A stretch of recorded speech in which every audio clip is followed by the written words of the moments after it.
Dear learners, welcome back to the program. This is Jitendra Singh, Assistant Professor in Media and Communication Studies at Chaudhry Bansilal University, Haryana.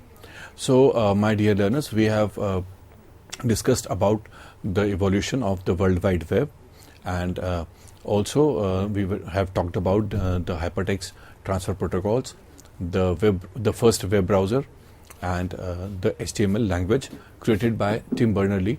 And in the previous session, we were talking about the generations of the web, the different generations of the web, and we were just finished with the Web 1.0, which was coined by Tim Berners-Lee as the read-only web. And so we in this session also we'll continue from the same topic, the generations of the web. And as we were discussing about the first generation of the web, and that period was characterized by the fact that content creators could be counted on one hand, and all other internet users were consumers at this stage of the development of the internet.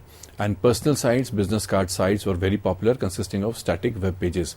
So at this stage, one thing which was more important was that there was no advertising on websites. That was strictly prohibited, and it was practically nowhere. It never existed during that time, and it can be characterized as a content delivery network that allowed information to be displayed on websites. It allowed people to search for information and consume it. So the people could not interact with the content, people could not contribute to the content, and the web pages were very much static. They were not updated on frequent basis, and the websites were not dynamic that time. They were simple brochure based websites that meant for the information of the public only. So then came the next generation of the web, which started in 2000, which was called Web 2.0, or sometimes we call it interactive web also, or the social web also. So Web 2.0 is also described as wisdom or people-centric, participative, because people are participating into it, people are putting content, people are creating their own content, and they are this kind of the generation involves participation of people, without which it is not possible. And it is also sometimes referred to as read-write web. Unlike 1.0 version, Web 2.0 allows more control to users and provides interaction. So we have seen that in the earlier generation of the computers, the users had limited control over the content, but in this generation of the web, the users had more control on their content. And Dale Daughtry, working as the vice president at O'Reilly Media, delivered a speech in a conference about Web 2.0 in 2004, and he described Web 2.0 as the business revolution in the computer industry, caused by the move to the internet as platform and an attempt to understand the rules for success on that new platform. Chief among those rules is this: build applications that harness network effects to get better the more people use them. So according to him, it is a kind of a business revolution by the computer industry, caused by the move of the internet as a platform, and it has an attempt to understand the rules for success. If you want to get success on this business revolution, you have to adopt certain rules, which says that you have to build certain applications, and you have to create networks also, and you have to make it possible that more and more people get attached to it, and more people are using these applications and are using these web technologies. So this is how Dale Daughtry described in his speech during a conference in 2004. So the Web 2.0 is the second stage in the development of the internet, and is a kind of social network. It is an internet that values user-generated content, site usability, and interoperability. At this stage, it is not the technical specifications of the sites that have changed, but the way the web pages are designed and used. So because in the recently we were talking about the dynamic pages or the static pages. So what changes we have observed in that there is no technical specifications, or there is no change in the technical specification. The change is rather observed in the designs of these websites. As they have become more dynamic, they can interact with with the content, or the content is very much interactive, as it provides an opportunity for the users to interact, and the users are creating social networks. They are collaborating with people, they are forming communities, they are socializing on the internet, they are making virtual communities, they are making groups, they are doing businesses, they are promoting themselves, they are doing public relations. So there are a lot of activities could happen just because of this, the second stage of development, and the sites have become more dynamic. And the web pages, what changes are observed in this generation is that the changes in the design only, and this stage of internet is has given us the concept of value generated, user generated content, and site usability and interoperability. So the four fundamental constructs, or the four fundamental characteristics of this Web 2.0 phenomena, which increased participation among users, is the social networking. The second one is interaction orientation. The third one is customization or personalization. And the fourth one is user added possibilities. So let's talk about all of them individually and separately. So social networking is defined as the ability for users to find and keep in contact with a personal community, including interpersonal contacts or interest-based networks. Users are able to share thoughts, pictures, and events. So social networking is very much known to everyone now. Everybody understands it. It's a very simple concept, but still it is a kind of a it is defined as an ability for any media for giving to its users to find and keep in contact with their personal communities, or people with similar interests, people with similar feelings or similar interest, or they can create networks of like-minded individuals who like their things, and within that network they can share thoughts, they can share their pictures, they can share their events, and people can comment on it. And the same thing happens that they can also comment in the public and as well as in the private domain. So social networking is this. And then interaction orientation, it can be understood as the interactivity nature of the Web 2.0, where users are able to provide feedback and engage with content according to the structure that producers allow.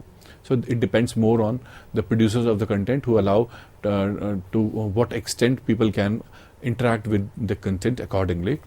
And then personalization or customization, it is the ability for users to pick and choose the content that is the most interest to them.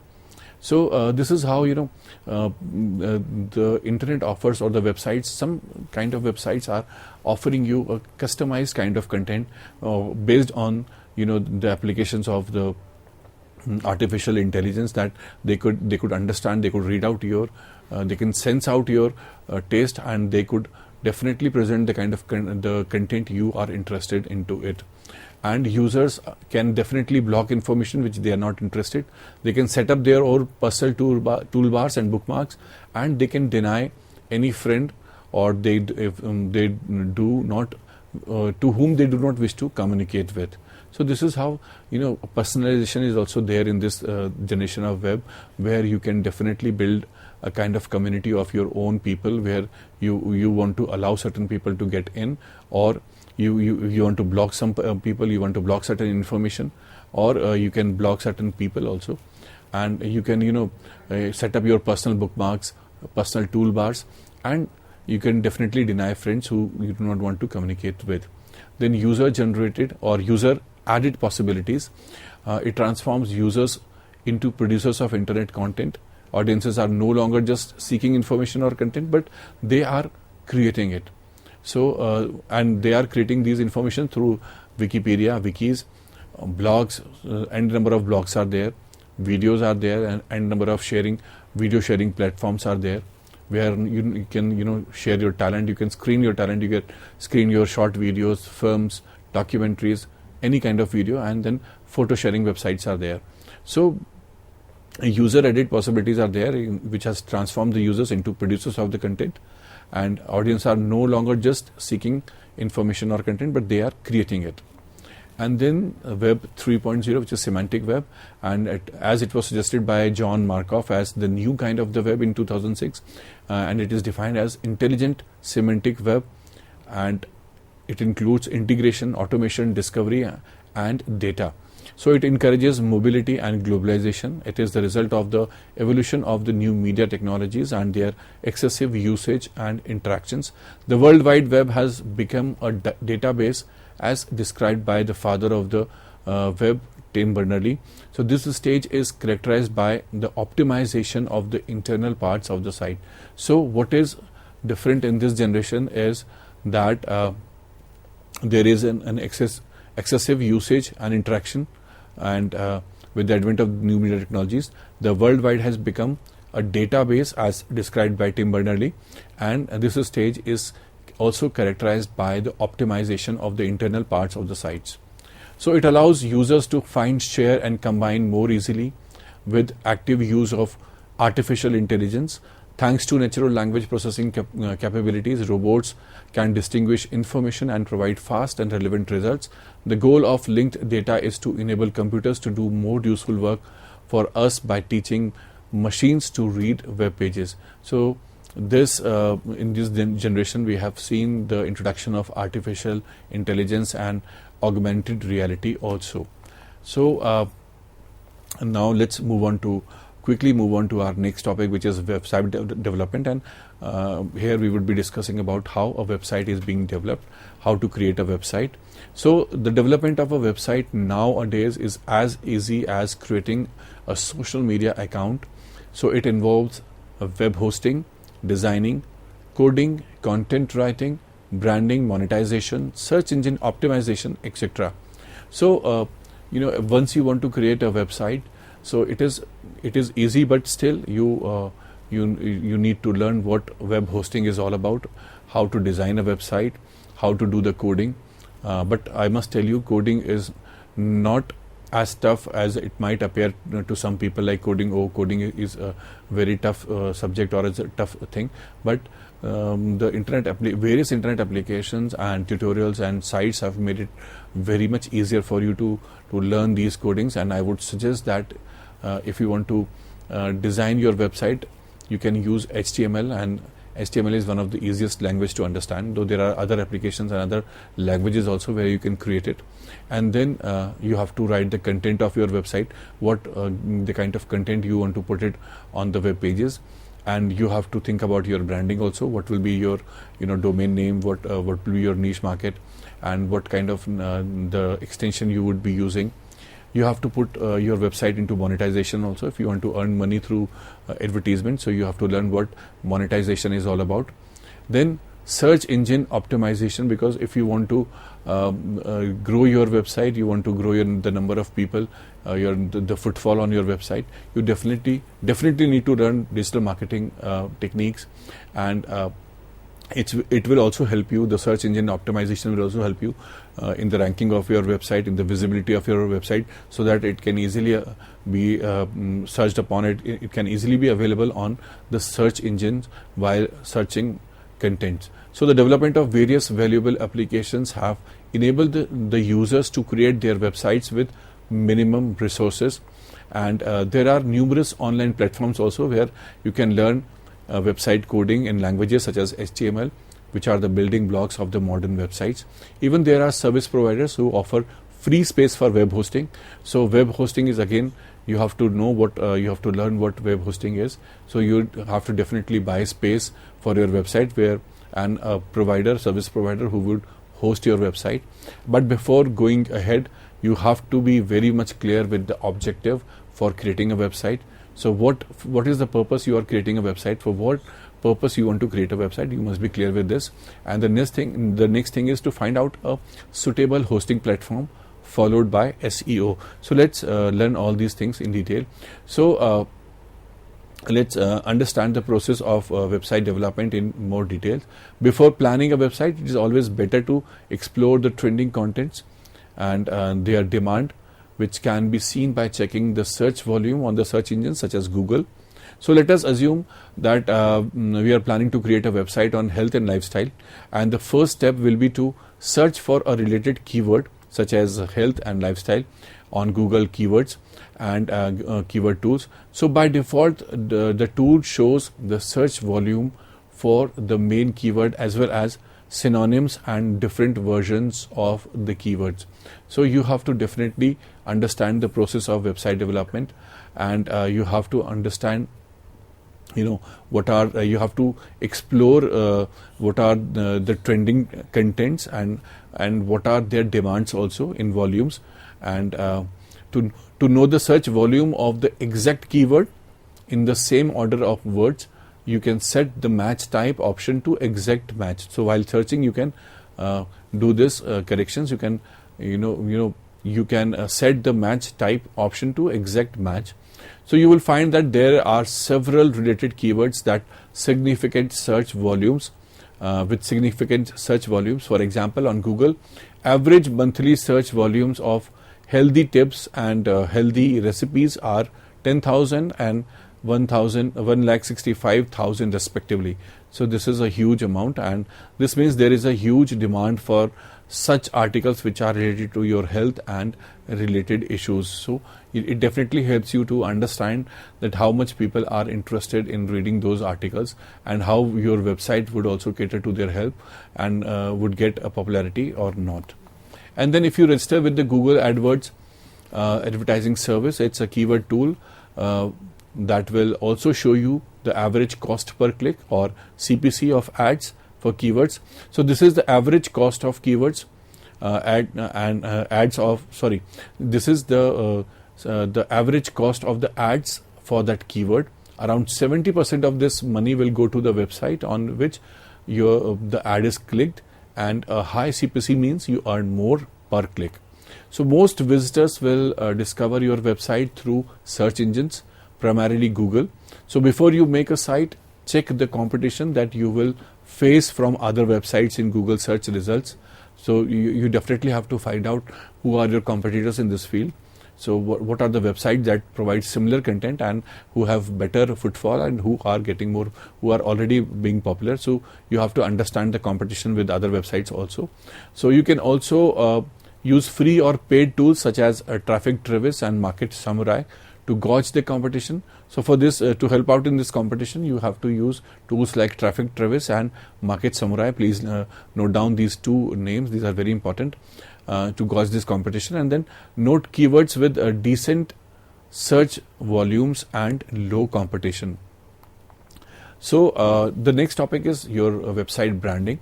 So once you have finalized the niche and have a set of keywords for contents, it is the time to get a domain name registered, which is your web address, and you can search for available domain names on the websites of domain registrars such as GoDaddy.com and Namecheap.com. So registering a name cost that may vary from rupees 500 to 700 per year. So once you have decided that you have finalized the name of the website, or you have finalized the content of the website, the keywords also you have finalized. So now the next step is you have to register your name with the registrars of website, which can be done at GoDaddy.com, which will cost you between 700 to 500 per year, and this money you have to provide them every year for hosting your domain. So it will be important to look for a domain that is, this is very important, that you should look at the content or the kind of domain which is related to your niche, and it should be memorable. It should be in such a way that it can be remembered by anyone, and the name should be short and brandable. So the name of your website or your content should be such that it can be memorable, it can be remembered by people easily, and it can be brandable also. And it is better if it includes your main target keywords. Search engines may give it an extra point. So if it is it contains your main target keywords, So definitely it will appear in the search engines very easily. So if you want to create a website for Indian, for example, if you are planning to create a website for Indian cooking recipes, it is suggested to try a name like Indian Fresh Indian Cooking, something like freshindiancooking.com or Pure Indian Cooking, like that. So there are various domains. Now again, one thing which is very important, please keep it in mind, please remember this thing. So I am here talking about the extensions of the websites. So you might have seen there are different extensions which comes with every website, like .com, .org and .net. So you can also register a domain name with country specific extensions such as .in, which is for India, and .us for America. So try to get a .com extension because it is widely accepted and it is widely popular. So I would always suggest you to, when you are buying a domain name, you should go for a .com extension, as it is widely accepted and associated with the net, and go for .net and .org only if you cannot find a suitable domain. So only go for .net and .org when you don't find a suitable domain name and with a .com extension, and buy domains with country specific extensions only if you intend to target people from that particular country.